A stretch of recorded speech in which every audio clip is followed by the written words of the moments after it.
हमारा वो बुज़दिल पड़ोसी जिसने धर्म पूछ के हमारे भाइयों को मार दिया था, जो जवाब उसको देना था वो हमने दिया है। इस गलतफहमी में कोई न रहे कि सीज फायर का मतलब ये है कि ऑपरेशन सिंदूर खत्म हो चुका है। ऑपरेशन सिंदूर सिर्फ हॉल्ट हुआ है। जो सीज फायर हुआ है ये पाकिस्तान की सेना और भारत की सेना के बीच की बात है। इसमें ट्रंप या किसी भी तीसरी ताकत का कोई रोल, कोई भूमिका मैं नहीं देखता। सवाल उठाए जा रहे हैं, ये हर युग में उठाए गए हैं। सवाल भगवान श्री राम पे उठाए गए, सवाल भगवान श्री कृष्ण पे उठाए गए, तो आज अगर ऑपरेशन सिंदूर पे भी सवाल उठाए जा रहे हैं तो मुझे इससे कोई बहुत अचंभा नहीं है।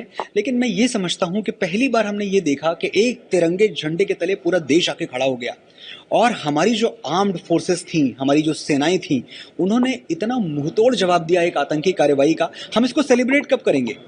हम सवाल ही उठाते रहेंगे, हम कभी सेलिब्रेट भी करेंगे? आप अपनी सेनाओं का मनोबल ऊंचा करने के लिए क्या कर रहे हैं? आप जिस तरह के सवाल उठाते हैं, एक तो उनकी कोई बुनियाद नहीं है।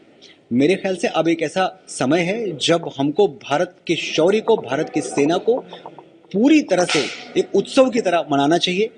हमारा वो बुज़दिल पड़ोसी जिसने धर्म पूछ के हमारे भाइयों को मार दिया था, जो जवाब उसको देना था वो हमने दिया है।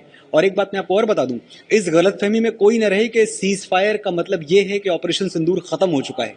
ऑपरेशन सिंदूर सिर्फ हॉल्ट हुआ है।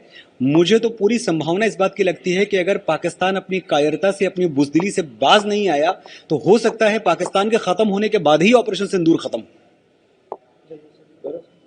पार्टी एक तरफ कहती है कि वो सहमत है कि जो विदेशी डेलीगेशन भेजा है, लेकिन उस पर सवाल भी उठाती है।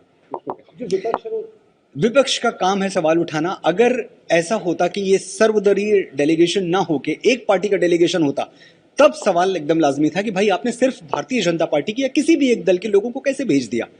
देश में और भी आवाजें हैं, और भी इंटेलेक्चुअल्स हैं। तो मुझे हंसी इस बात पे आ रही है कि जब सबको भेजा गया, जब सब पार्टियों से राय मशवरा करके और हमने कुछ डेलीगेट चुने जो जाके हमारा पक्ष इंटरनेशनल फोरम पे रखेंगे, तो इसमें शिकायत मैं ढूंढ नहीं पा रहा हूं। मैं भी समझना चाहता हूं कि शिकायत हो मुझे, पर मुझे हो नहीं रही है शिकायत। किसी को क्यों शिकायत है? एक और बड़ा सवाल सर उठता है, बार-बार जो बयान दिया, हालांकि उस बयान का भारत द्वारा खंडन किया गया जी, लेकिन फिर भी उस चीज को बार-बार कहा जा रहा है कि कहीं ना कहीं यूएसए का इसमें जो है, यूएस का हस्तक्षेप था जिसके बाद सीज फायर। हमारे प्रधानमंत्री जी ने इसका खंडन स्पष्ट शब्दों में कर दिया है और मुझे लगता है उसके बाद किसी शंका की, किसी संदेह की कोई गुंजाइश नहीं बचती है।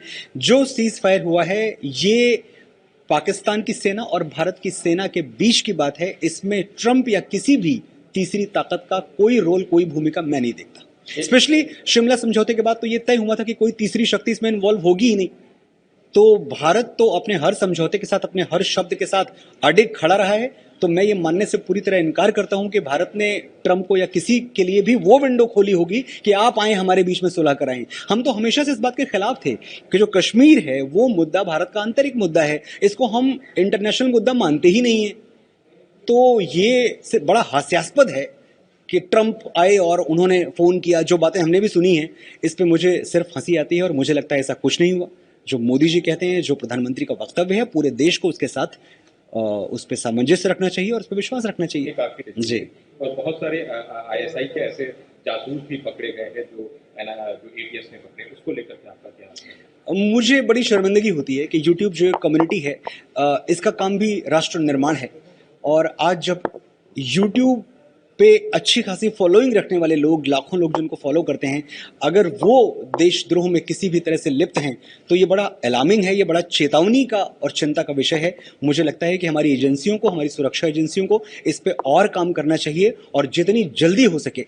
मैं एक बात हमेशा कहता हूं कि भारत को खतरा कभी पाकिस्तान के परमाणु बम से नहीं है, जो भारत के कीटाणु बम हैं उनसे बड़ा खतरा है भारत को। तो ये भारत के कीटाणु बम है, इनसे हमें लड़ना चाहिए, इनका सफाया होना चाहिए।